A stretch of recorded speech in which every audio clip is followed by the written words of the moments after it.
It's Dumb Guy Live, everybody. We're here Woo. Tuesday, April 30th. Montel did not put the number in the title this time, but I think it's 60. The big 60. I could be wrong though. Somebody chat verify that for That us. sounds about right. We were in the late 50s. You know what I like? You know what I like, Jamie, that I just did for the first time? I said chat because there actually is a chat, and I think that's cool. Yeah. I'm not like one of these fucking Zoomers who just says like chat for no reason. I thought you got a real chat. Like that. Yeah, I got a real chat. So here's the problem, everybody. I'm a millennial. I'm a young millennial. I'm right on the cusp of being a Zoomer and a millennial, but I do have some millennial-ass tendencies, and so sometimes I see things online, and I'm like, I want to die now, or I hear young people talking, and I'm like, wow, that really sucks. But yeah. So anyway, wait a minute, hold on, Jamie, just hold your horses for a second. We have breaking news. The yen is down. The yen is. We can't. Every week it's getting lower. All right. At this point, we get hit with this news. We do this podcast. We discuss the Japanese wrestling scene in the hopes that we'll kickstart a boom period. Wow, what more every can week we come back and it's lower than before. God I don't know if I anymore. It keeps getting lower like every week. At this point, I feel bad for making fun of all the like pro geeks who were like, I'm pretty sure fucking Osprey's leaving because the yen is down. Now I'm like, you know what, guys, you might have been onto something there. That was very funny for people to be like, you know what, I'm an economist for today. Thank you for that report, Anjan. We're doing what we can. We're doing what we can to save the yen. Mm-hmm. Who we got here? We got Anjan, of course, doing his song as usual. We got Overlord Dan. He also lets us know that the yen is down. Rossi Kendrick Ogawa is crazy. We're on the right side of history, folks. Yeah. Bro, okay. We should talk about this because I've been 100% like fully like stan mode team time this is going on. I can't. It's even a conversation for some people, especially for Drake. At least you can, like some big hits and he's more famous or whatever. In particular, the J. Cole stuff was like baffling to me as somebody who thinks J. Cole is like kind of actively bad music. Bro, Euphoria, like it's the best diss track of all. Like, I know that sounds probably like it talking right now, but I listened to it from work today and I just like couldn't believe my ears. I was like, this is awesome. It's also like a fucking banger too. Like there are a lot of diss tracks that are like, oh, that's pretty cool, but you don't really go back to it. But like all of the different sections are really interesting. Like Kendrick returns to this where he's like, I don't want you to say the N-word anymore. I just think it's good. It's phenomenal. I saw a lot of people as well. You mentioned that the song's really good, and I agree. But I see a lot of Drake fans being like, "Oh, well, Drake's this had like replayability value," and it's like, what? I've listened to the Kendrick diss like so many times today, and I can't imagine it's going to stop me. I had the Kendrick diss on repeat while I was playing Pokerogue before this show, it was, and I'm still not bored of it. I'm gonna go back to it. Simeon's got a good evaluation here. I like it. It's good. So you'll notice we're missing somebody. We're missing one Murph Burner, but so he's currently writing Drake's response for him. So he's sort of locked in on that for now. He will be with us a little bit later, but he's assured me that he's not going to back down from Kendrick demanding that Drake stop saying the N-word and is in fact going to go in the opposite direction. So just sort of look forward to that. Whenever you hear Drake say the N-word from now on, think of Murph from Dumb because he was the one who wrote that. All right. So yeah. This is a good question. I think the nature of the album cover where Drake has like the minstrel makeup on, is like the best moment. But Yeah. this song just has, and like it's relentless. Like you can't even take a breath without hearing Kendrick reference something new that he just fucking hates about this guy. And he's like, I'm such a fucking hater. I'm the biggest hater in the world. Fuck Yeah, about when he doubled down on it, I was like, I'm a hater. yeah, You got to respect it.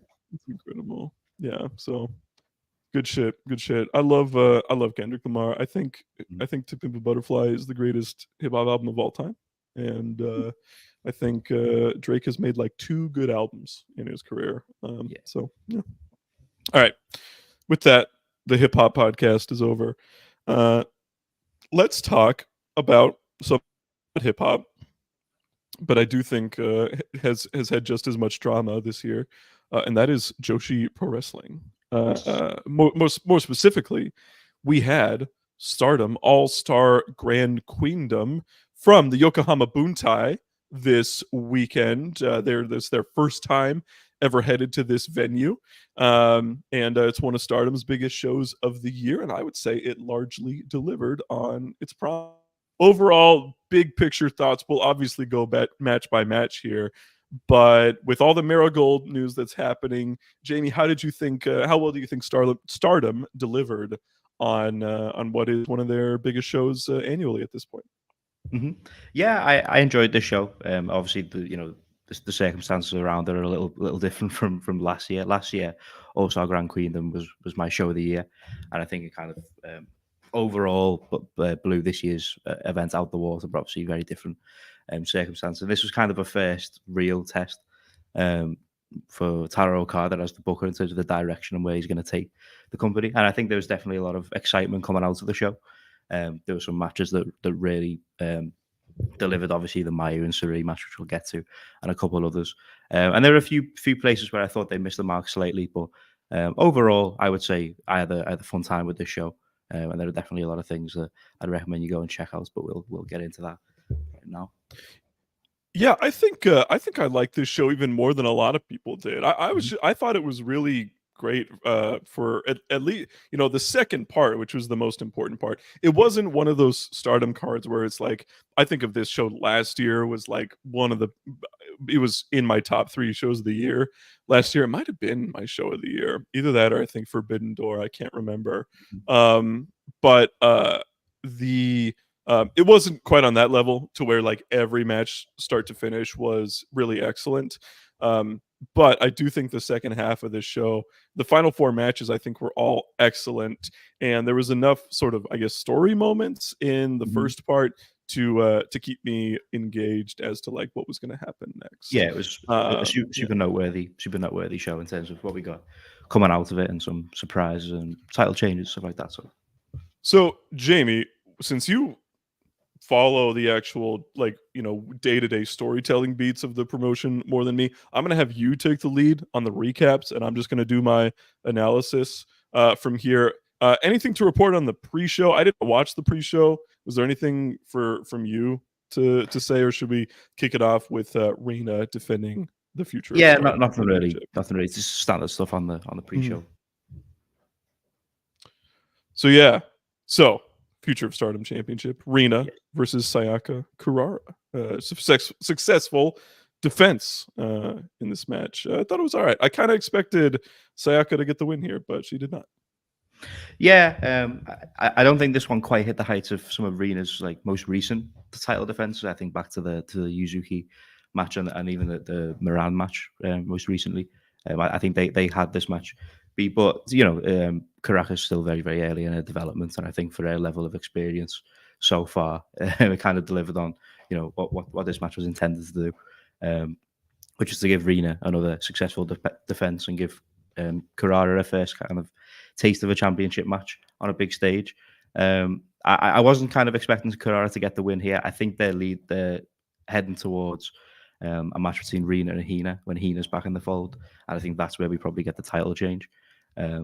When that will be, I'm not entirely sure, but I think that's definitely where we're heading with this. But I think Rena's title reign has been largely successful so far. I think she's had a number of pretty strong defenses. As I say, this was one of the peaks of that reign, but it's another notch on a run so far. So I enjoyed this. 6-man tag match. God's Eye beat ENV, Empress Nexus Venus here. With this one was just like, it was sort of Konami's like full-time return, I guess you would say, big kickoff for her. But I didn't think there was anything to like really be notable for this one. Yeah, nothing out of the ordinary in terms of it was pretty similar to the matches we've seen of Konami as she's like been sporadically appearing. There's nothing too major, but it's nice to see her finally back in the fold. we've been asking that question every time she's popped back up, so it's nice to see that she'll be back part of the roster. You assume she's going to be part of like the 5-star and stuff like that, so it's a good addition to Stardom's roster. But yeah, nothing too major outside of that.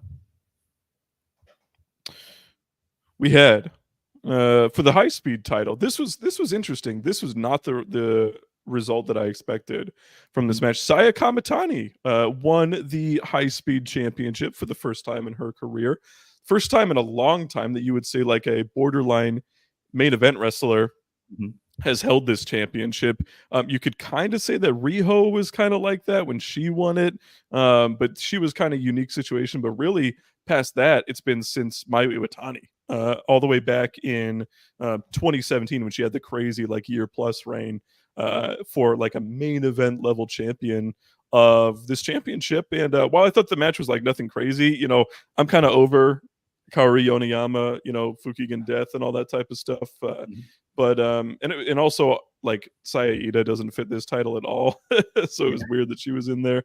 But I'm intrigued by this championship victory for tall Saya. Yeah, it's a really interesting one. I think, I've talked about it a ton about the kind of the high speed division being relatively samey over the past couple of years, and obviously we've had, a couple of new faces pop in, particularly Mei Seira.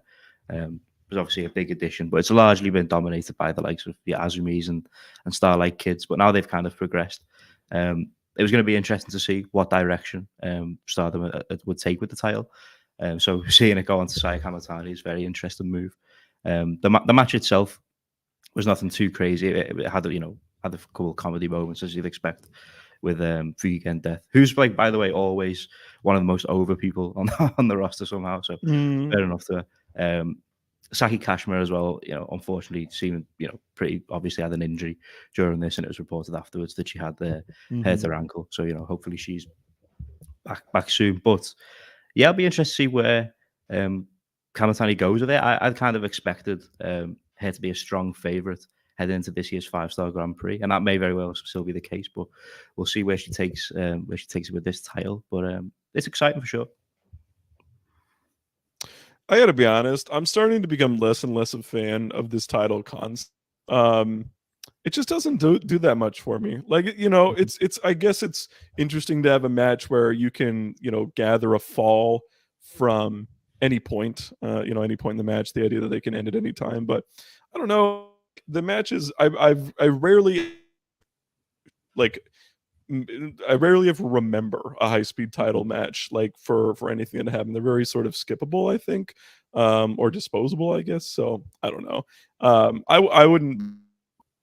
I wouldn't be disappointed if they ended up title sometime soon, especially if they don't have the crazy stacked roster that they used to have.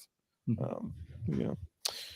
Next match this is a polarizing one. This was sort of the second in commands for the two women in the main event here. We had Mina Shirakawa and Natsuko Tora in a singles match. Ended in no contest.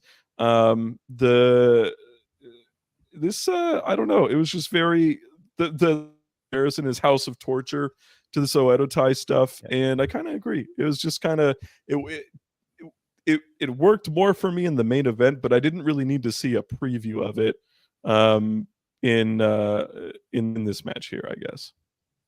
Yeah, this was effectively more of an angle than a match, which I thought was a shame because I actually do enjoy the work of both these, and I thought they could have definitely had pretty strong matches if they'd gone out there to do so. But Mina kind of works the leg as she typically does for the early portion, and then it, as you say, kind of develops into a bit of an Oedo Tai beatdown, which is when we then get the angle out of the match with Tekla, who I believe just a day or two before the show, it was noted that she'd been added back to the Stardom roster as a member of EXV, which hadn't kind of been anything that we'd seen on screen. So it was a bit kind of interesting, especially heading into what we thought was going to be a very interference-heavy main event.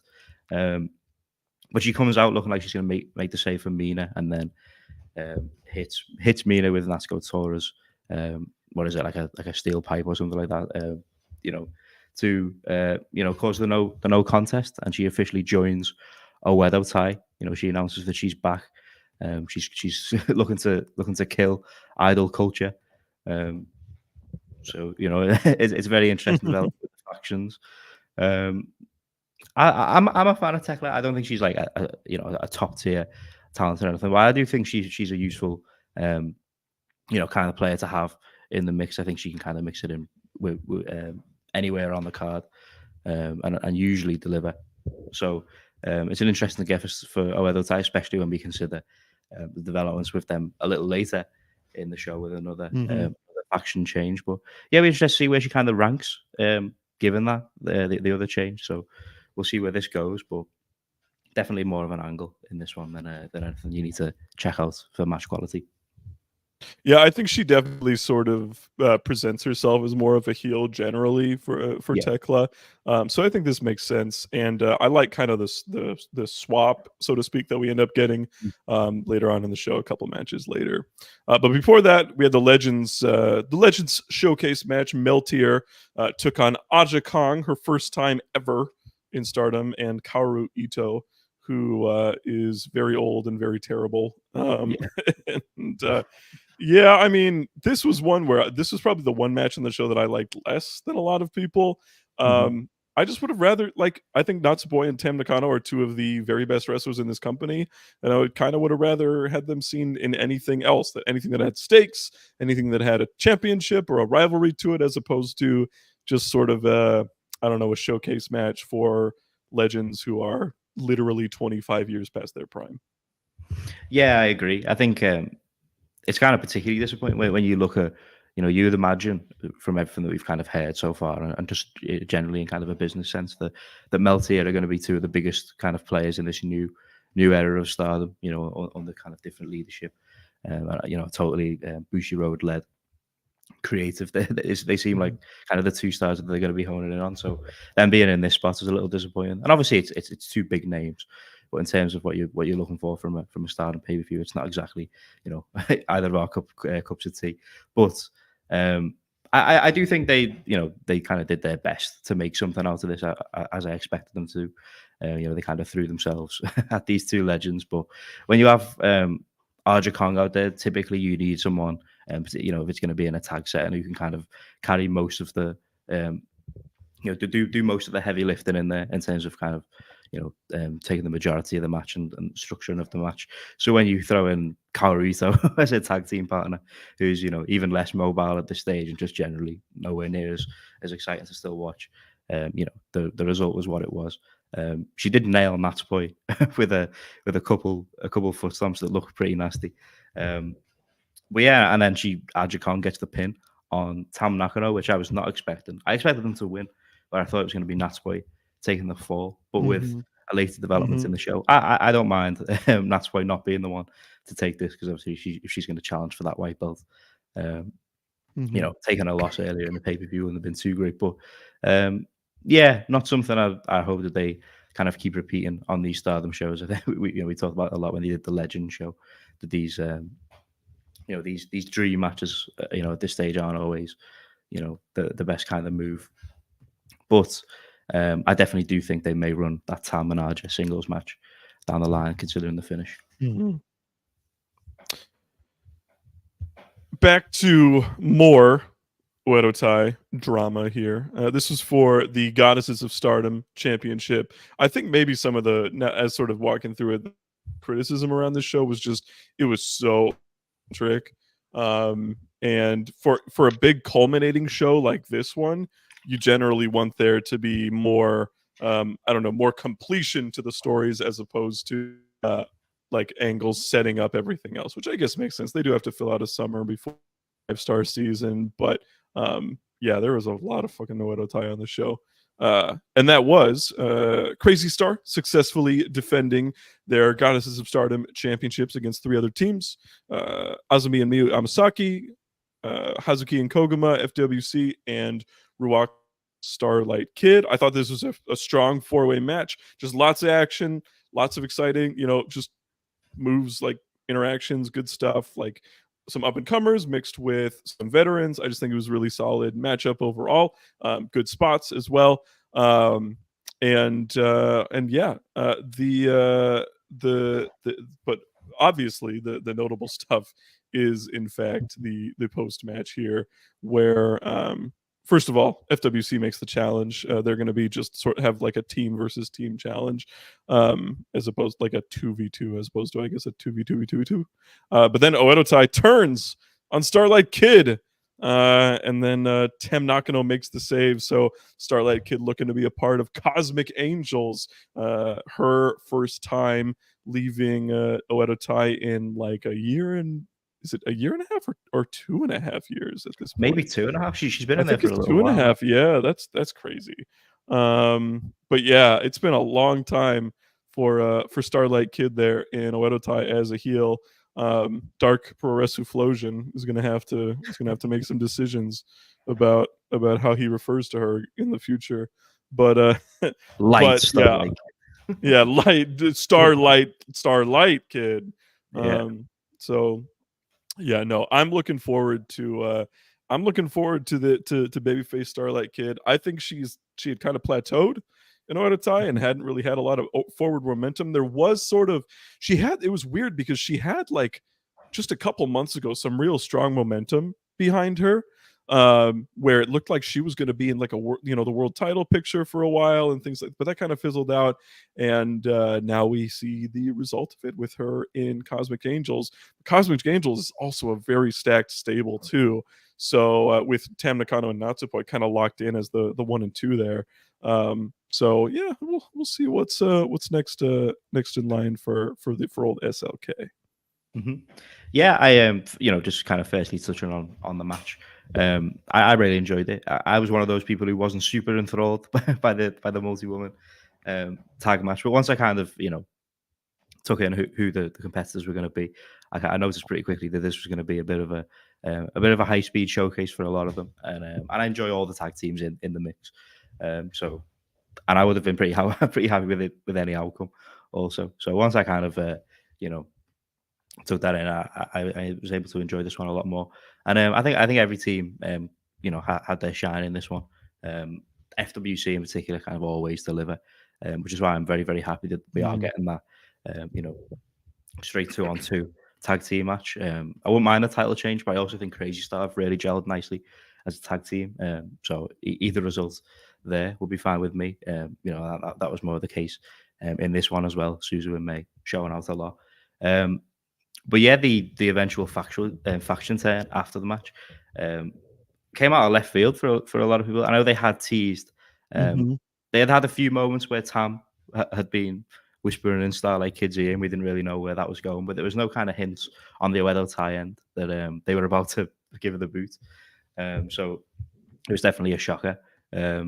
But it's something I'm really excited about. Starlight Kid, I think, had developed pretty well with Oedo Tai, but I would agree that she kind of had reached kind of the limit of where she was going to get, as kind of a player on the roster in that environment. So I think moving back, obviously she's also one of the most popular people on the roster, regardless of kind of face or heel dynamic. So having her going back to being a baby face, I think, is the right call. But yeah, her with Cosmic Angels is definitely a very interesting one. There was on a recent Stardom house show, I know that Mayu Iwatani did also make a save for Starlight Kid. So it'll be interesting to see. I'm not sure if she's officially Cosmic Angels just yet. I do think she will land there. But it also feels like we could get a few MK Sister reunions coming pretty soon. But yeah, just I think with all the kind of departures and you know, a lot of people, you know, looking to see some real big movements for Stardom over the next few months and stuff like that. I think these faction changes definitely bring a lot of excitement to you know, to the promotion. I think that's always the case because things can kind of get stale after a little while, and when you've had someone in there, you know, for kind of 2 and a bit years, and the demand's there for babyface there, and I think it's the right call. So we'll see where it goes. But I'm very happy to see Starlight Kid back on the babyface side of things. Oh my God! Look.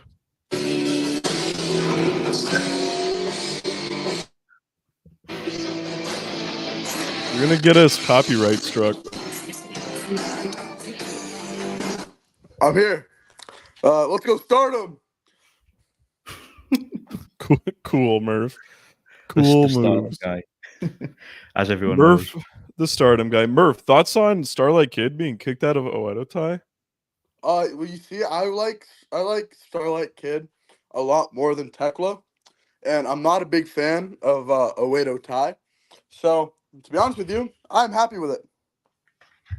Wow, that's good analysis, Murph. I appreciate that. Mm. We have a couple super chats here.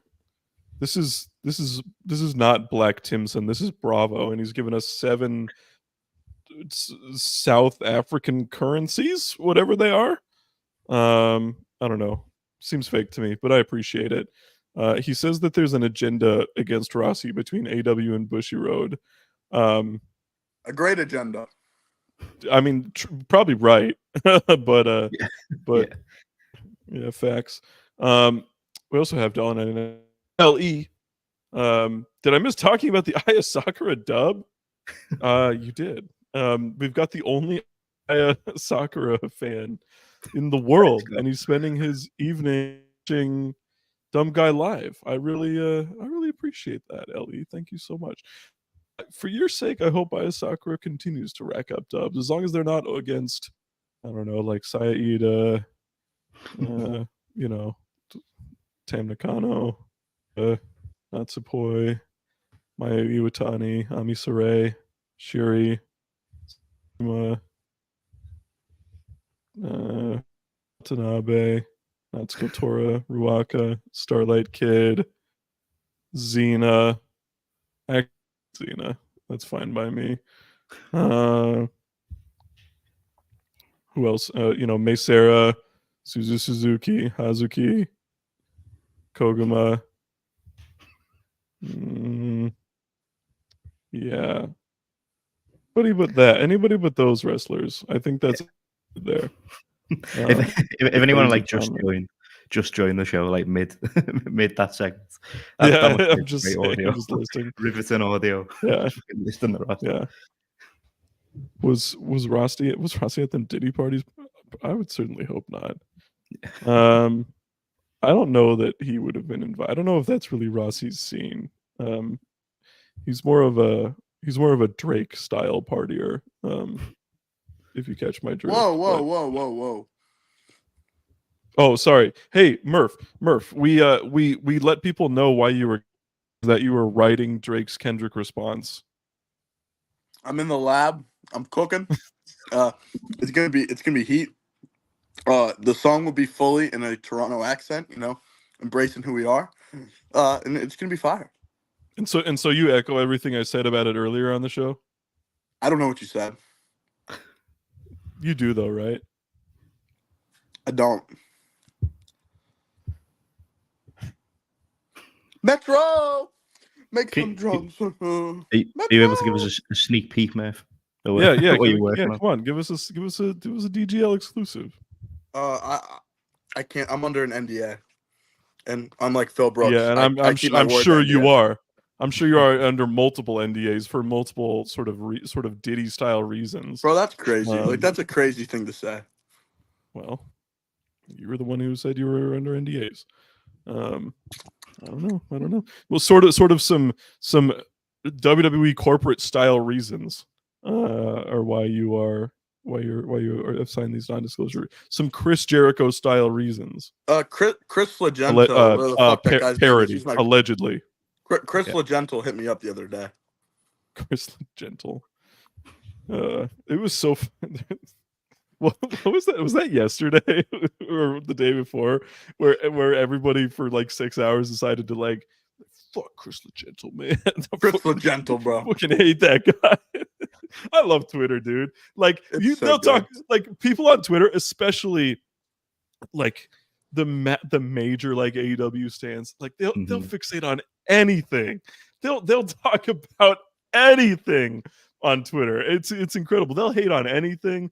They'll be like, huh, what do you know? Looks like so and so looks like somebody was drafted to SmackDown. Guess we all know what that means, and then it doesn't mean anything. Yeah, what does it mean? Yeah, so I don't know. I love wrestling Twitter.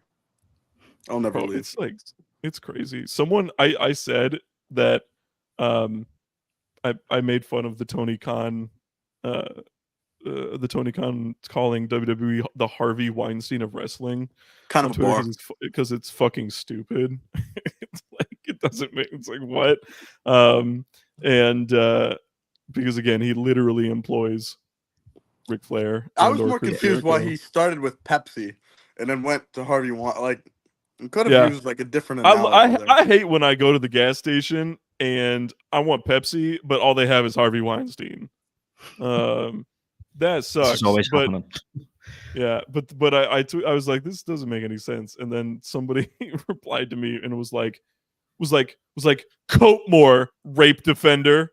You could you could make a couple of phone calls and Pepsi would make a cease and desist. Yeah, that's right. I do have ins with the Pepsi dynasty, everyone. So don't fuck with me. All right. He's Pepsi Phil. He's Pepsi Parker. Nope, I'm not that. In fact, I was the reason CM Punk got a cease and desist about the Pepsi logos on his body. Yeah. But yeah, anyway, I love wrestling Twitter. It's pretty funny. So yeah, we'll see what's next with the Starlight Kid. I think this is good for her. Although again, it's weird that again, we don't know for sure, but presumably she goes to Cosmic Angels, but it's like where it feels a little bit lateral. I think it's an interesting like character development, but in terms of like standing on the card, usually when a wrestler switches stables, the idea is that they move up the card, and I don't know that that's necessarily the case in this situation. So we'll see. We had, oh boy, this is like the one thing on the show that's like this was fucking awesome. Mayu Iwatani defending the IWGP Women's Championship match against Sari. This match exceeded high expectations. It was preposterously hard hitting, incredibly athletic, like super dangerous, death-defying stuff that like literally only Mayu does in Joshi wrestling.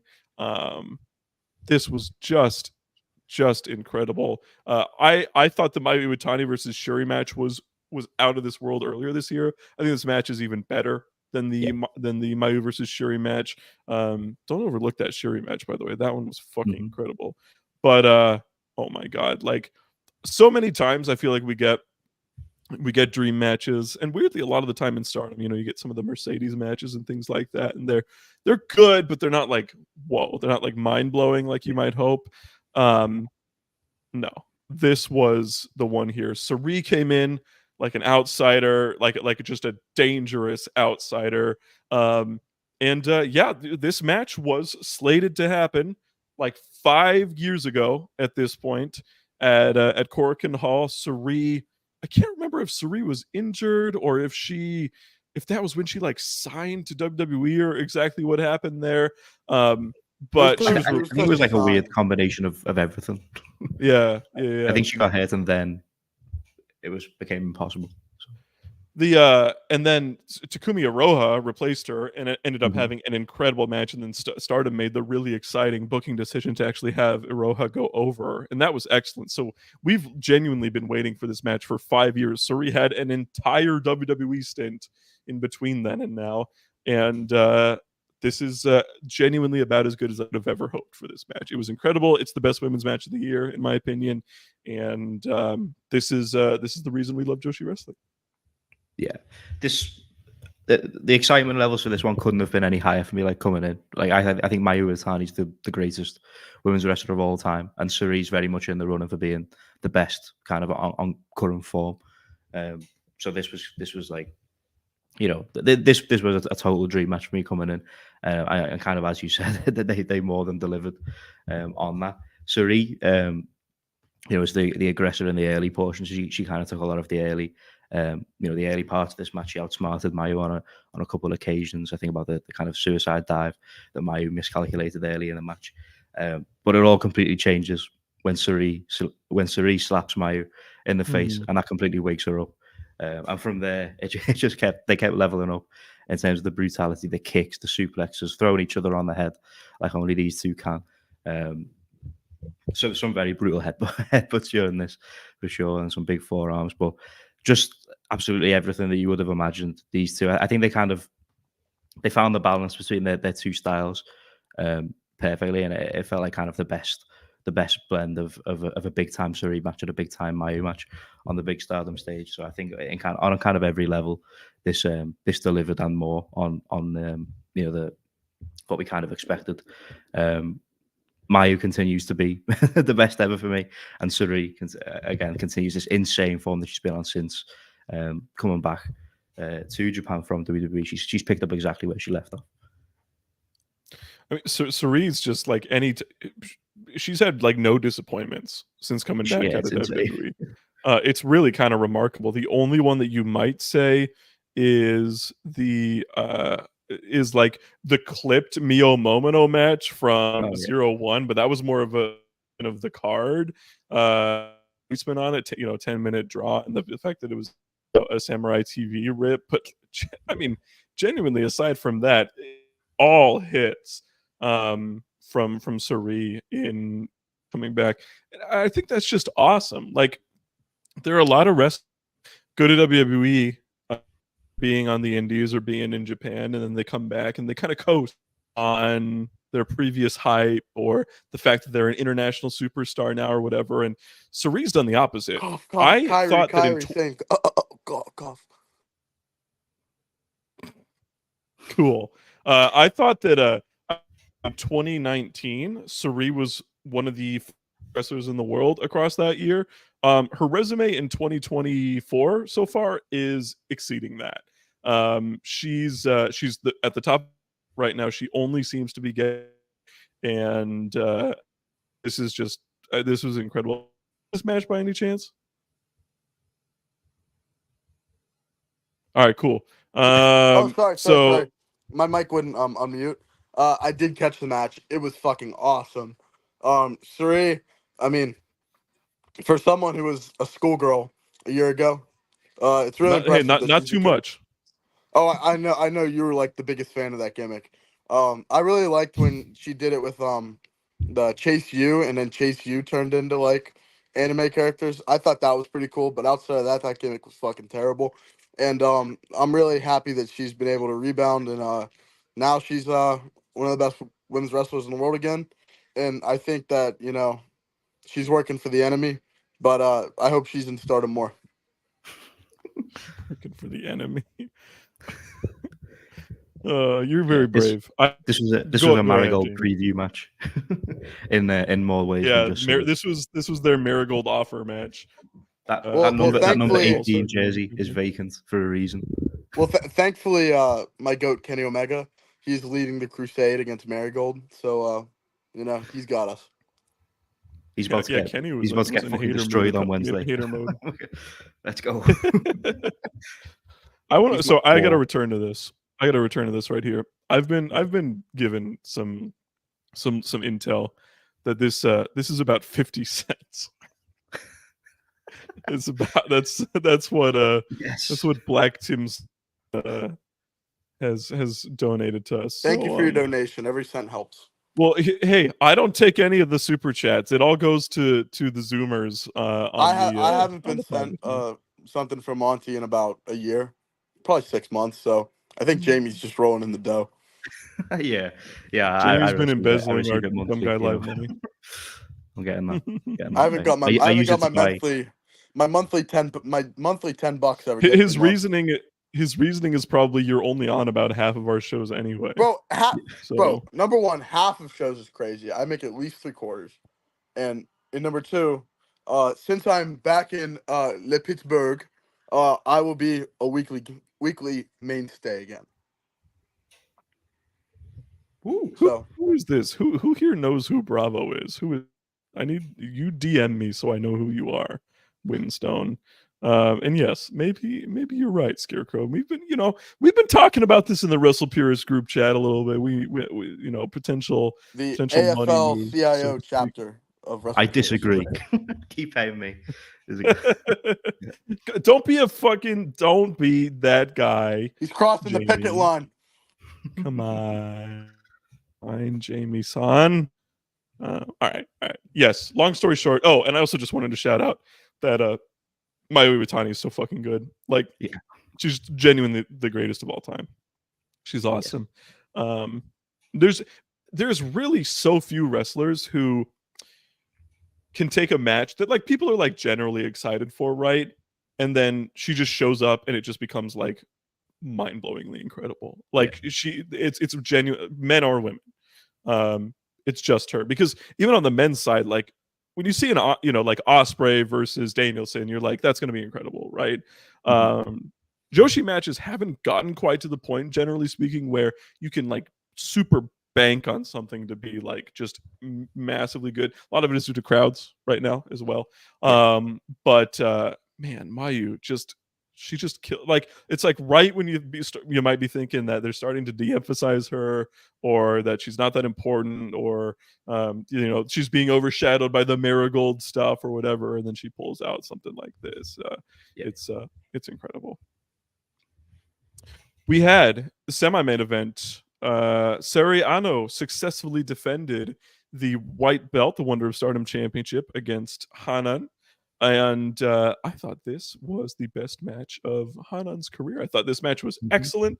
I thought it was plenty dramatic. I really wanted Hanan to win this one. I obviously was getting my hopes up. Is going to be Natsupoi who ends up winning this title from Ano. But man, Hanan's ready. It's really cool to follow a wrestler's genuine entire career up to this point and see them get to the point where they are now a full-fledged main event level wrestler on the roster, and that is Hanan right now. Yeah, I agree that this is Hanan's best match. I was a little worried coming into this one. I had a similar feeling coming into this one as I did coming into the Young Bucks FTR match, which obviously followed Danielson Ospreay on AEW Dynasty. But much like the Young Bucks FTR match, this delivered despite kind of what it was following. It was pretty obvious that this match was kind of built around establishing Hanan further up the card and making it a true kind of top belt level contender. And I think they succeeded in that. Ano took a lot of the early portion, but then kind of halfway through, Hanan gets a big kick out from one of Ano's finishes. I can't remember what she calls it, one of the neck breakers. It may be Tom's Tundra or something like that. And then from there, Hanan fires up, starts hitting a lot of backdrop drivers, a lot of huge near falls. Couple of moments where it looked like she was going to get the job done, but Ano's big time championship experience won out, and she gets the pottering. I believe she calls it the pottering. That cool looking pin that she does. She sneaks the win with that, and Hanan is unsuccessful in a white belt challenge. We obviously get the Natsupoi and Ami Sourei as well coming out after the match.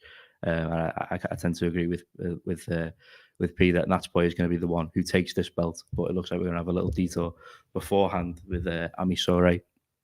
But yeah, just a success all round. Probably Ano's best white belt title match to date, and certainly Hanan's best. And hopefully we see more and more of her in the main event scene, because she's been ready for a while. This was reminiscent to me of Sari Ano versus the late Asahi for the Ice Infinity Championship in Ice Ribbon a few years ago. You take someone, Asahi was about the same age as Hanan is now in that match, and it was just a really reliable, excellent veteran champion defending against the hot up and comer, like the one person on the roster who you're banking on 5 years from now being a main event player. and making it a great, competitive, exciting match. If compared to Asahi, you're doing something right, because Asahi is one of my favorite wrestlers of all time. And Soriano, for a long time, she was bogged down in these Joshi indies, specifically like Oz Academy. I thought she was very bad in Oz Academy, frankly. But over the last couple of years, she's really just developed into an excellent. Doesn't that like wrestler. add to the thinking that Oz Academy just sucks? Like, if she's like so good everywhere else, and then Oz Academy she's bad. Doesn't Oz Academy just like suck? I do think Oz Academy generally sucks, but even when she would show up in like Sendai Girls and things like that, I'd be like, you know. So yeah. Yeah, this was great. We also, in the post-match, got 2 challenges, Ami Sourei and, of course, Natsupoi, as we alluded to earlier. So they will have a number 1 contenders match before determining the next challenger. And obviously, 99% it's going to be Natsupoi, barring something crazy. And this is where we think this reign might finally end. I like that Ami Sourei has become the stepping stone for all of these matches. Like, she's always the last person somebody has to beat before winning Cinderella or being the number 1 contender or something like that. I think it's a good. I'm a big Sourei fan, and anytime she's put in big matches, I'm happy. Yeah. A couple super chats here. Kirby Freeman, $2. Micah is Stardom's newest ace. Okada has my respect. I assume he means Taro Okada. But referring to it's a random shout out to the Rainmaker, Yeah, she's just made that out. But yeah, she's doing great. I like the Micah. The man who beat. I always say the man who beats, and the man who beat Chris Patton twice. Yeah, strikes back. $2 super chat. Thoughts on this year's Champions Carnival so far? It's kind of fucking mid, to be honest. That's what I heard. What's that? I heard it was just like dog shit. Like, I didn't watch any of it, but like people on Twitter were saying like it's not good, and I was surprised because it's usually so good. Well, I mean, the tough part is just that I don't think it's that bad. Like, I think that's probably a bit of an overstatement. The problem is just the talent pool is just not that strong right now. Like, they have the fucking like the Saito brothers and Hartley fucking Jackson. Like, who gives a shit? Ren Ayabe fucking Jackson. Bad. Lord Crew, right? Who's Lord Crew? Who Lord? Well, he's a guy who did a lot of fucking indies in America and now is in All Japan for a tour. That's sort of his deal. Are you going to find out everything there is to know about Lord Crew? I think it's time to do a little cage match deep dive. Well, no, he's just a fucking is just an intense looking guy. Like, how a lot of these companies like guys like that. And then I like Kuroshio Tokyo Japan. I like the Ikemenjiro. I'm a fan. But he's not throwing out barn burners, right? He's not a ring general. So unless you get Ken, and also Hideki Suzuki has decided that he just fucking sucks now. Like, nothing changed. He just decided he sucks. He used to be good. He fucking is bad now. He used to be one of my favorite wrestlers in the world. I know, and he's bad now. Dachiman. But yeah. I mean, unless it's like Kento, Yuma Anzai, Ryuki Honda, or like Hokuto Omori, it's all or Shotaro Ashino, I guess. Davey Boy Smith Jr. is pretty good.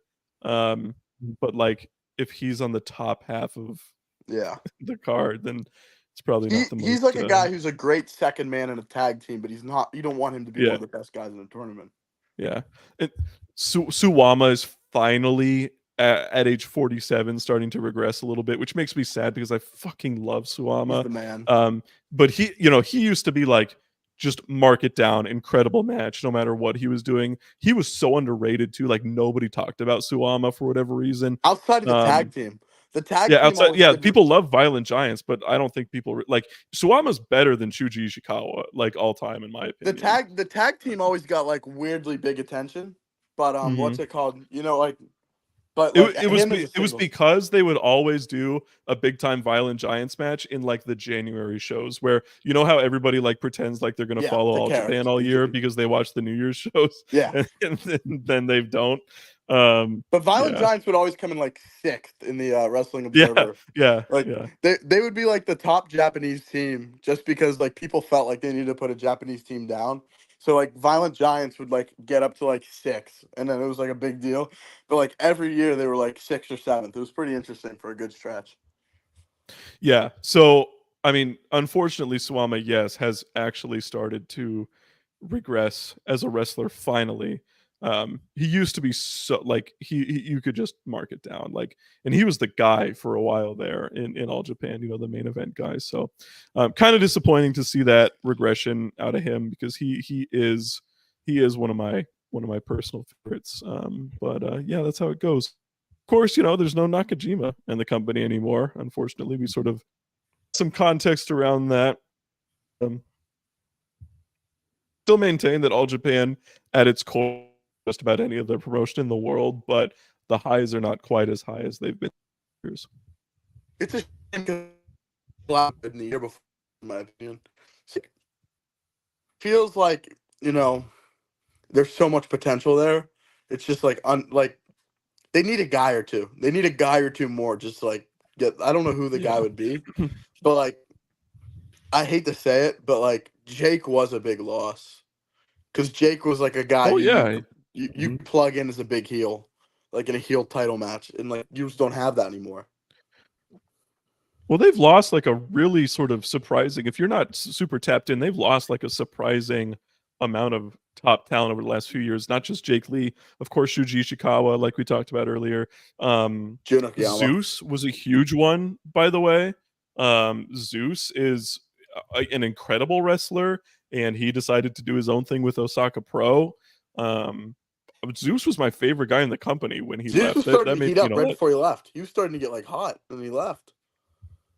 well, I mean, like Zeus and Kento had preposterously good chemistry too. And Like Jun they was were also they a were loss. incredible.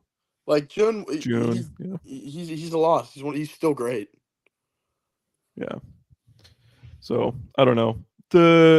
We'll see. I mean, the bright side is like Shotaro Ashino, Ryuki Hanori, Yuma Anzai. All of these guys are like 30-ish or younger. Anzai's So like they 25, can right? definitely get there.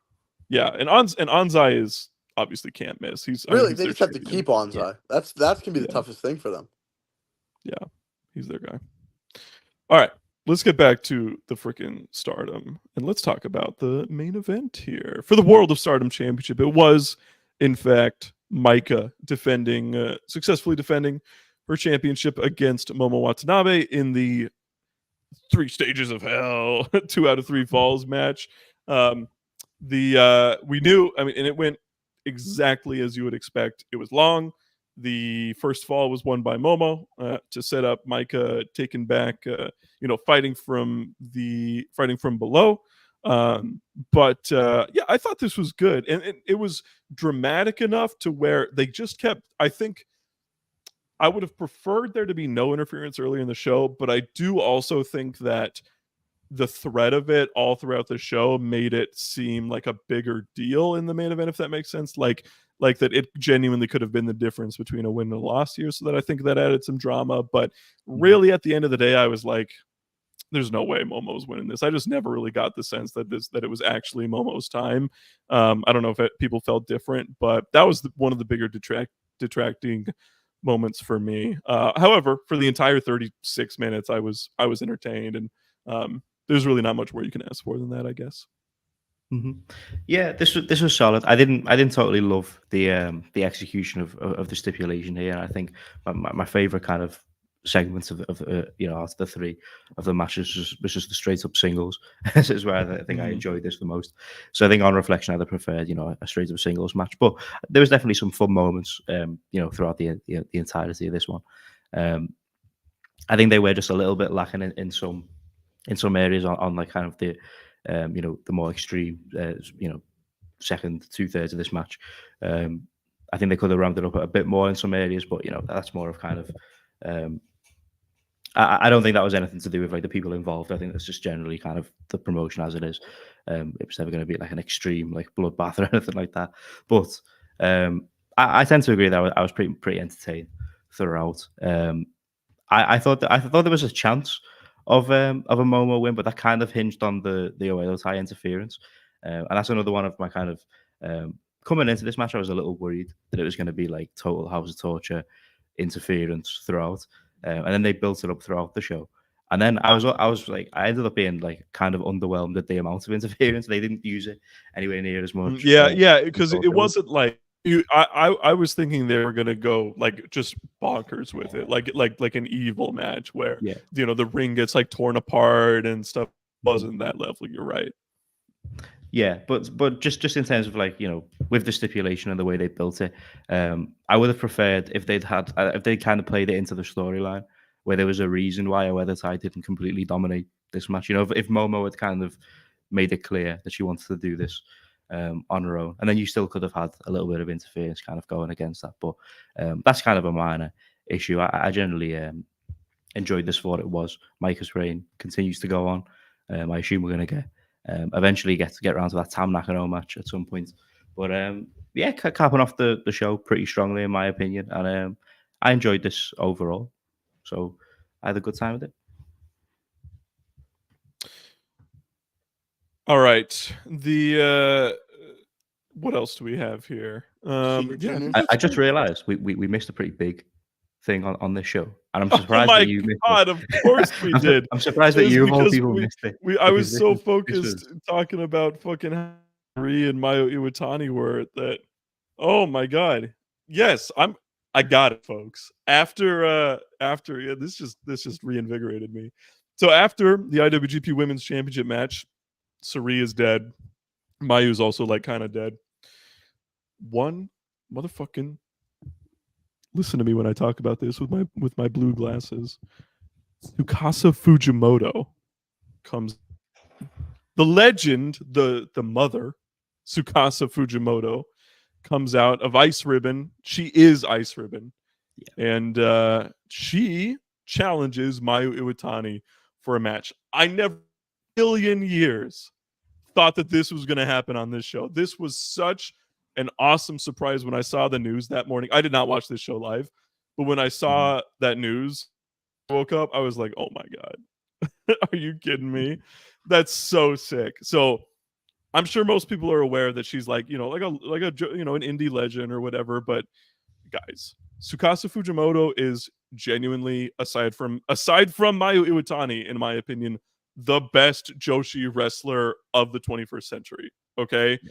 She is as good as it gets. All right. Now, a little bit. She has not been a regular wrestler in about 2 years. She took some time off. She had a kid. All right. She's been more of a managerial role, but she has been back for a little while now, doing some one-offs. And yeah, this is so incredibly exciting for me as a fan, not just for me, because I love Ice Ribbon, and Tsukasa Fujimoto is Ice Ribbon to its core. And Stardom, which got extracted so much value out of Ice Ribbon as essentially a farm system for the last few years, to get a little bit back, I think is very exciting too. So yes, I don't know if has there been like an announcement for when this will happen or anything like that? I'll get into it right now. So I pretty much on the basis of this promo, it seems like they're not running initially anyway a straight up singles match. Mm-hmm. Tsukasa talked about wanting to team up with Arisa Nakajima as best friends. Obviously, Arisa Nakajima, she has a retirement upcoming. She obviously announced that pretty recently. We don't know yet when this is going to happen or who Mayu will team up with. I have a couple of ideas, but just generally on this moment first. There was a moment where I spotted that there was someone coming down the ramp, and I didn't quite make out who it was. And then when the kind of light shines on her, I saw that it was Tsukasa Fujimoto. My jaw completely dropped. I was talking about it with Scott ahead of this show, and I know obviously he was super excited for the Sari match, and he kind of feels the same way in that with the Mercedes match last year, and then this Sari match. it kind of felt like, you know, we'd had, you know, the dream match of all dream matches with Mayu Iwatani, and it felt like, you know, that was about as good as it was ever going to get in terms of those level of dream matches. And then out came Tsukasa Fujimoto, and it kind of presented something that we hadn't even considered a possibility up to that point. And, you know, you throw in Arisa Nakajima as well, who always delivers, and she's another one who it's going to be very exciting to see her mix it up with Mayu. So you know, it's just an incredibly exciting moment. I'm looking forward to seeing where this will eventually happen, when this eventually happens. But in terms of the you know, the potential tag team partner for Mayu Iwatani, I definitely think it could be Starlight Kid, considering the events of this show. Could also definitely be a Tam Nakano if they want to throw in another huge name on the Stardom end. Out of left field, it could also be Suri if they decide. So that when they talked about, was the first person that came to mind was like, oh my god, that would be insane. Matches that you said, but particularly Mayu and Suri versus the best friends would be like just a genuine actual dream match. That, you know, not that term gets overused, but incredible. But any permutation of getting Mayu Iwatani in the same ring as Tsukasa Fujimoto makes me very happy, very excited, and this is great news. Okay. Yes, that was very fun. Let's go to New Japan, everybody. Anything else to talk about with Stardom? Anything? You think we're good? Think we're good, y'all?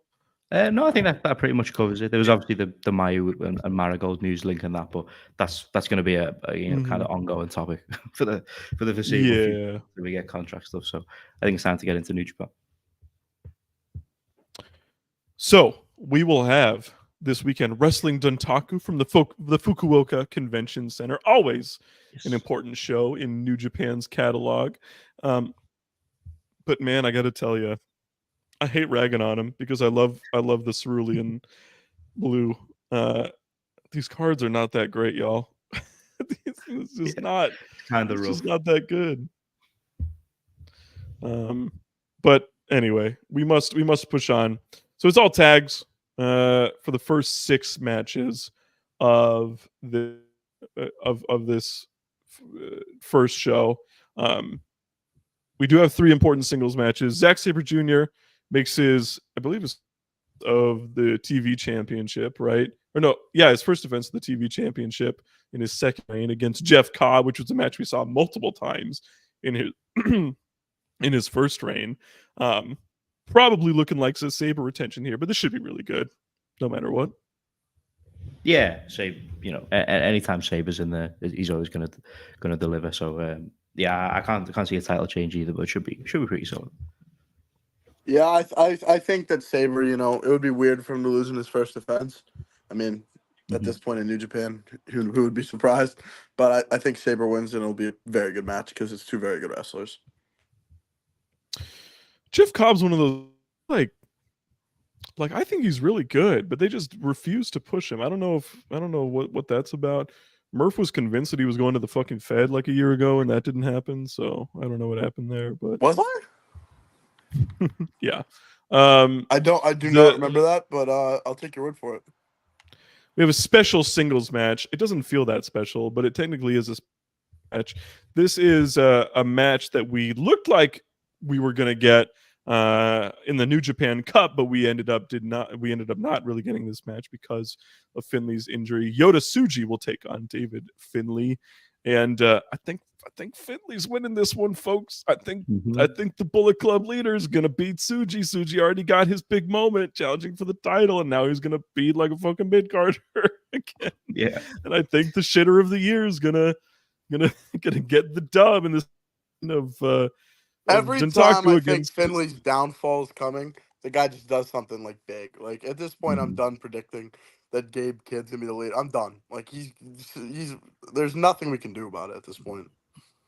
Yeah, I kind of maintain that my initial New Japan Cup prediction was probably correct with David Finley before he got injured. So I think this is them running it back and kind of I don't want to say correcting course because I don't like where they're headed. But you know, in terms of their original booking plans, I think this is them getting back on track with pushing Finley. You know, unfortunately, but that's the way it goes. Far be it from me to talk about WWE on this podcast, but I want to point out that Wes Lee has returned to NXT and is going to challenge Oba Femi. Oh, good luck. Yeah, which I fucking love Wesley. I love the I name think Wesley so much. Yeah, it's terrible. Des. I got to be honest. I think Oba Femi is kind of Reddit in soy, and like, but I did like the match over Mania weekend. I like it's a little bit of bummer. Like I see him and I'm like, all right, guys, let's calm down a little bit. Like you're acting man right now. Like you're seeing him and his appearance, and you're like, he's gonna be great. And it's like, all right, let's just take a deep breath. But this is exciting. This is good because it's Wes motherfucking Lee who wants his title back. So I'll watch that shit. I don't care. He's gonna run like a maniac for him. It's gonna be good. I'll probably watch the next NXT pay-per-view because that Trick is the champion now, and I find that really compelling. But isn't it like at the fucking Apex, bro?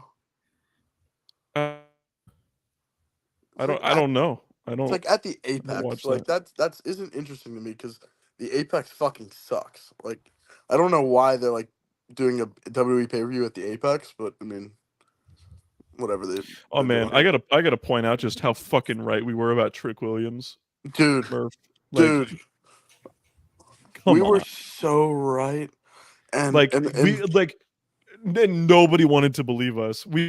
I genuinely believed a year ago that Carmelo Hayes was the worst wrestler alive, and dude, Trick Williams was the star. There were 3 guys that believed that: me, you, and Dave. I remember reading the Observer right when NXT 2.0 started, and Dave was like, "Yeah, Carmelo Hayes, good worker, but Trick Williams reminds me of Memphis wrestler Dream Machine on his promo ability, and if he can get his ring working, he's gonna be great." I was like, "Dave, you're right. I don't know who the fuck Dream Machine is, but I'll take your word for it." And now, I mean, we saw the clips of that Cody Mello match. That looks pretty fucking shambolic, and you know, Trick Williams. He's having it's bangers. So I mean, not to get into too much WWE talk, but Trick Williams, we were right. Yeah. Love Trick Williams. He's a beast. He's a deserving champion.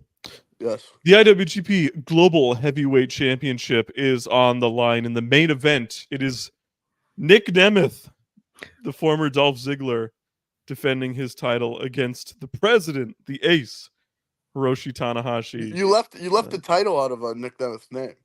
He's the Triple A Mega Campeon. Right. Yeah. Did you guys know Triple Mania happened last weekend? Oh wait, who gives a shit? It's a bad company. Triple A Mega Campeon. That is how they say it.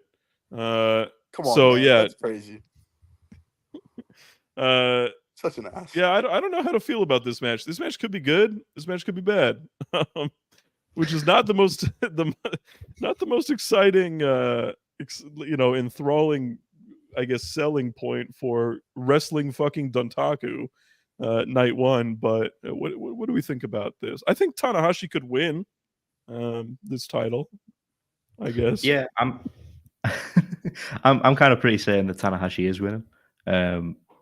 I think it may have something to do with the fact that Nick Nemeth is the AAA Mega Champion.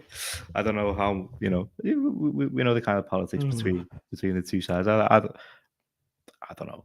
I'm just kind of guessing, but maybe that's going to play into it. But even still, I think even without that, there's a pretty solid chance that Tanahashi will be walking away with the belt here. But Nick Nemeth's been very hit or miss. He's had a few good showings, but he's also a lot of it's been very, very skippable.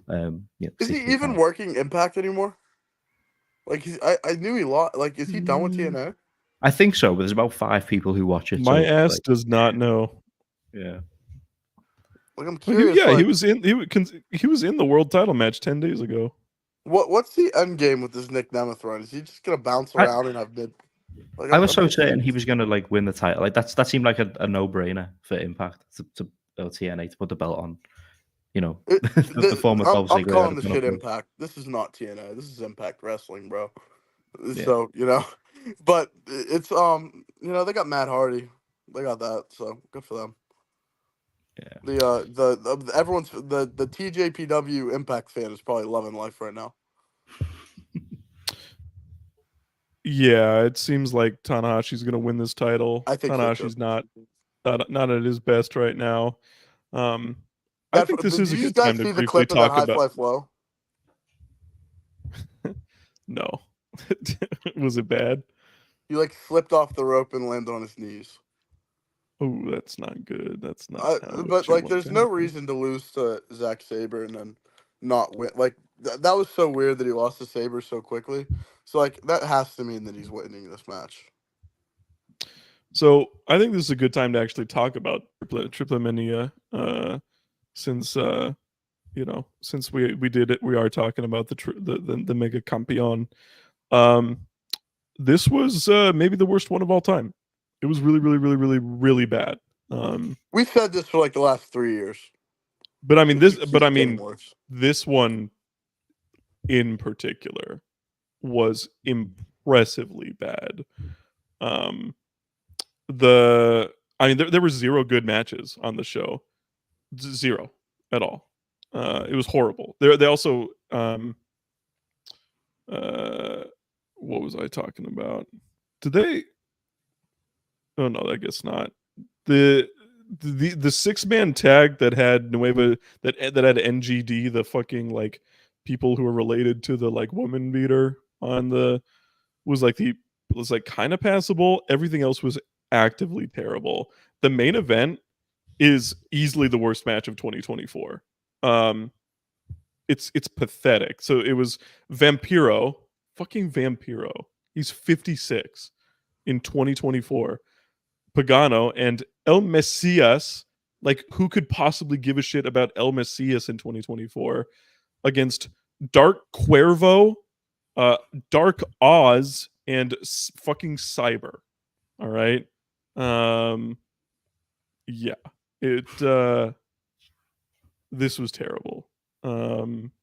It was pathetic. It was the main event. Nothing happened. Pagano killed himself at least. Like he might have broken his neck a couple times, but I mean that's about the biggest compliment I can give the match is that the clown man almost died. Yeah. So yeah. But anyway, let's move on. Dontaku Night 2 is also from the Fukuoka Convention Center.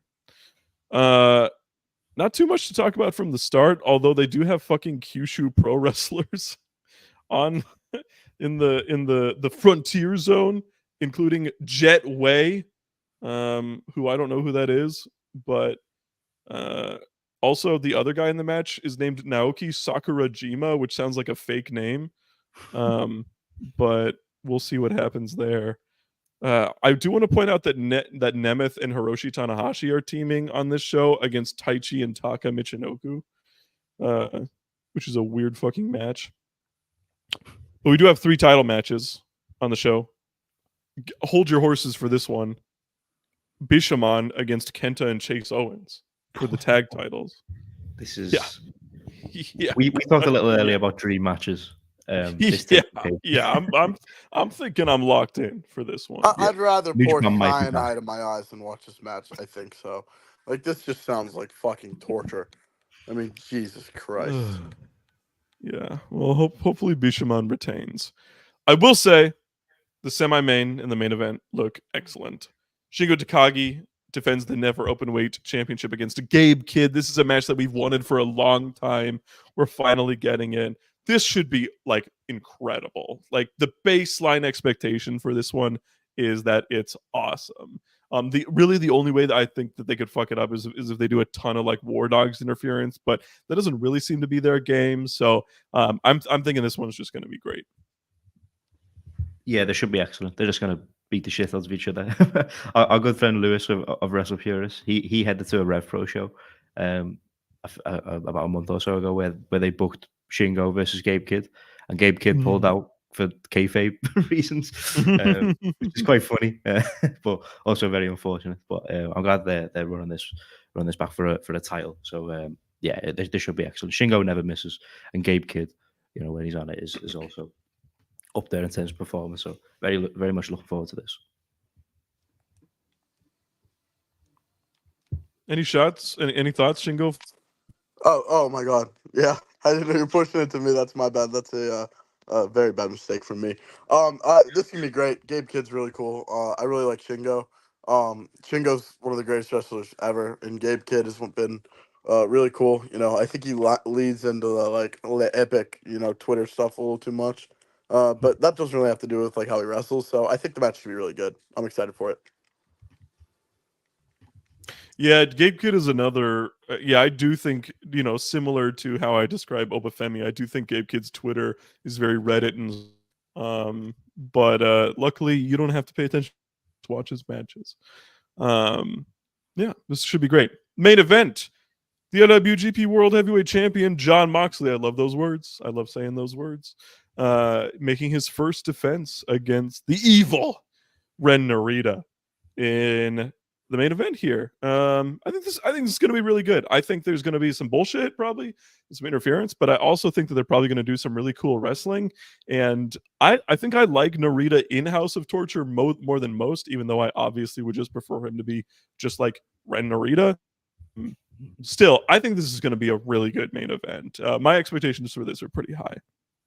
Yeah, I'm cautiously optimistic for this, which feels weird saying about a Jon Moxley match, because obviously Right. Jon Moxley is one of the best in the world, but Ren Narita hasn't exactly lit the world on fire so far.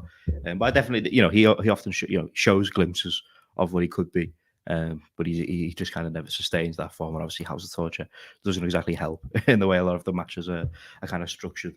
But hopefully, you know, in there with Jon Moxley in a main event, you know, obviously the pretty much will be the biggest match of his career up to this point for Narita. I'm pretty confident that he will show out here. I think even if you know, House of Torture do get involved, I think Jon Moxley's just, you know, innate ability to make any match good. He'll just drag it to a level that's worthy of being a main event for the IWGP title. So yeah, I think this should be a pretty solid one. It's obviously, I don't think anyone expects a title change. I think we're very much heading to a match against Shota Umino, which I think was kind of the idea as soon as Moxley was going to challenge for this title. A lot of people were hoping for that. So should be a big Jon Moxley win to close out this show, and hopefully a big nice show for Ren Narita, kickstart a bit of form for him. Murph, thoughts on Ren? Ren, I really like Ren Narita as a wrestler, you know, in his past life, you know, I'd say. I think he's like pretty technically gifted, and I really have liked his stuff, you know. He's House of Torture. Like, let's be real. Like, you know, you can never be too sure with a House of Torture match because there's going to be some bullshit. I expect Jon Moxley to retain, especially since they set up Takeshita challenging, which will be a fucking amazing match. And he'll probably, you know, main event Dominion. But I think this match can be really, like, it could be really good. Will it be really good? That really just depends on how much House of Torture bullshit happens. But, you know, this is a big spot for Ren Narita, and hopefully it goes well. All right. Dontaku looks like it's going to be like pretty mid, which is so sad. I don't like saying that about New Japan shows. I prefer to be excited. But you know, that's life, I guess. That's what happens when all your best wrestlers go other places. That's what happened when the yen's down. That's what happens when the motherfucking yen's down. Coach? Come on, guys. Right? Right? Guys? Big behind the curtain. Our viewership on this show has been so bad. There's been like nobody watching this show. Oh no. We're just fucking yapping into the ether. Then we got my shitter like P-verse people are watching. Anjan is here as usual. Anwar is here as usual. Six is here as usual. Simeon is here as usual. And it's hilarious. That's about it, folks. We popped a number last show. Our last show did like a great number. The marigold shit draws, dude. I don't know what Rossi's a draw. I've been saying this. Rossi's a fucking The draw. people want to hear about them. You know, it is what it is. I went back and checked, and because it popped me when Rossi was a draw on the show, and our last like highest number before that was the Rossi leaving thing. So, so I was like, guys, we need to shoehorn Marigold into like the conversation. This is gonna turn into the dumb guy Ross podcast. Yeah. Very fast. We just need drama. We just need, like, I feel like we had really good viewership when we talked about the Nakajima shit in like when he started in All Japan, left Noah and all that. Yeah, I don't know. We'll just need to start Japan drama. Just start shit. Just start shit. Be like, you know what? I heard that fucking Yoshinaru Ogawa is thinking about going to fucking DDT. Yeah. I don't know. It's like I heard you guys. Oh, now I'm forgetting her name. What's her name? She's bad in who? She's like personality. Who am I thinking of? PW, no personality. She team with Akari Noah or Kamiyu. Oh, My Hero What is her Kiryu. name? You got it immediately. In Mahiro Kiryu is she's doing a lot of modeling, is what I heard. Can this just turn into a Maya Fukuda podcast? Yeah.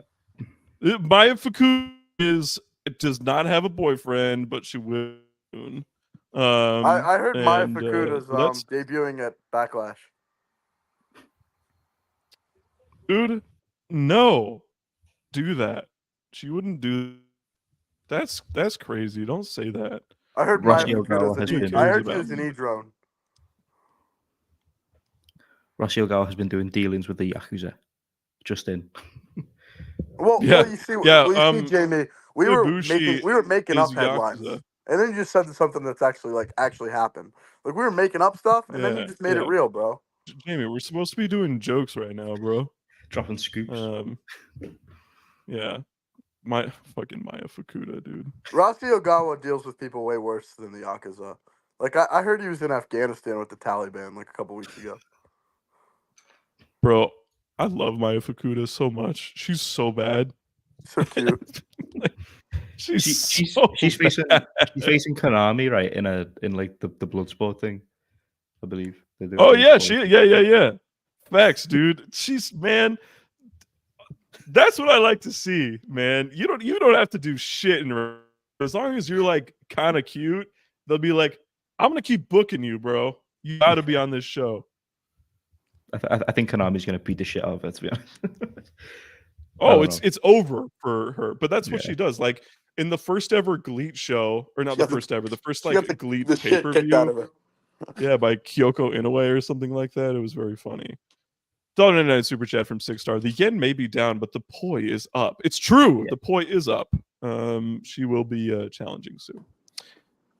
$5 super chat from Chi-Town Spurs. Chi-Town Spurs, you're one of our most loyal viewers. We appreciate you. Great show, gentlemen. All 20 of us appreciate it. Hashtag slot me out. Oh, yeah. Hey, rip up my shirt if you love me. I'm done with that. Yeah. This is true. There's very people who say that we have a bad show. It's just that they don't watch it. It's the problem. Our fans love us. We did get one person who was mad at us because I kept being mean to Mirai. Oh yeah, I remember that. So sorry about that. She got better since then. I don't know. Yeah. This is terribly poor form for me, but I'm assuming you started off the show with Best of Super Juniors. We didn't talk about Best of Super Juniors because it didn't make sense to. All that we needed to talk about is really quickly. We'll get to that. Hold that thought. Rumor from Anjan: Inoki rejects Rebirth after the King. Inoki rejects Rebirth after the King of Pro Wrestling. Can we talk about that real quick? That match or whatever the fuck it is. No, I think we're okay. I think we're probably good on that. I think we're probably. Do you think we should have that match on Dumb Guy Live, a lemon eating contest? Oh, we that could. might This is how we solve our a viewership King of problem. Pro Wrestling lemon eating contest next week. We'll go to Japan and buy the lemons because the yen is down, so they'll be Yes. cheaper over there. This is how we're solving multiple problems now. This is good. If you're a longtime Dumb Guy Live fan, we used to be food reviewers. We used to review drinks on here from time to time. Could we bring it back with just who can eat a lemon the best? What happened to it? We got too serious. What happened to us? Well, yeah, what the We got fuck too happened? professional. I have an open container of soy sauce here. You just gonna mainline that? Better not. I don't know. Anyway, yeah, thank you for the super chat on John. Let's not talk about the King of Pro Wrestling match. What we can talk about is that Yo is injured and his replacement is Dragon Dia of Dragon Gate, which is very exciting. Oh my god, I completely forgot. Sorry, Murph. It's exciting that Dragon Dia is in there, but there's also All Together is next Monday, which is before the next show. I think this card is awesome, except it's really funny that Miyu Amasaki is on it. Let's do a quick rundown. Yeah. Okay. So, all right, Marufuji, Senshiro. It's like the leaders, right? It's like it's Marufuji, Senshiro Takagi, and Tanahashi against House of Torture. It's gonna be funny. I like that match. Keno versus Kosei Fujita. Kosei Fujita is gonna get his head kicked off. It's gonna be awesome. Natsupoi and Starlight Kid against Azumi and Miyu Amasaki. Again, very funny that Miyu Amasaki is on this show, because she has not improved at all, in my opinion, over the last since her debut. Wait, Parker, they call her Kevin. Oh, did you know? Hey, God, I don't know if you guys have heard this. She's kind of like we kind of call her Kevin on Joshi Twitter. This is a good match. Daisuke Sekimoto and Tomohiro Ishii against Jeff Cobb and Masa Kitamiya. I'm not going to say the soy and Reddit, big meaty, but it's kind of those types of vibes. We have a junior all-star match. We have 9 incredible juniors and Hayata in a match together. So we have Hiromu, Dragonbane, Alpha Wolf, Tetsuya Endo, and Yamato team against Desperado, Mac, Mao, Kota Minoura, and Hayata. Yeah. A friend of the show, Ninja Mac. Yeah. Sonata's been replaced by Taichi, so in All Japan. Team All Japan. In All Japan together. Yep. Kai against Zack Sabre Jr. and Chris Brooks. What's their fucking... what are they? It's something Techers. Calamari Techers. Catch Techers. By the way, I'm really disappointed. Sure, whatever. I was really excited for Kai and Sonata, the team. Everyone knows how much. Yeah. I'm gutted. LIJ, Naito, Shingo, and Yota Tsuji against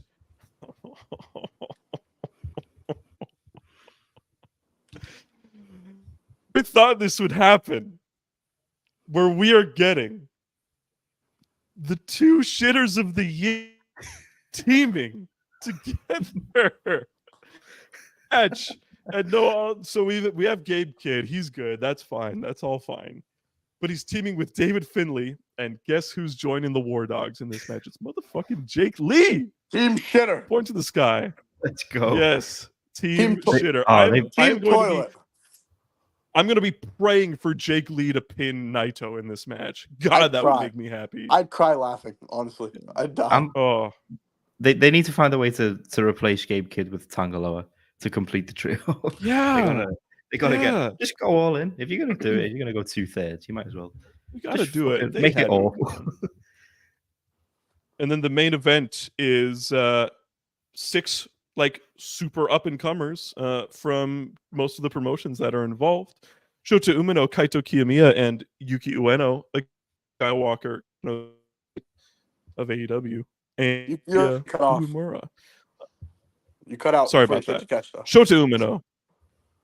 Okay, yeah, Takeshita and Yuya Uemura.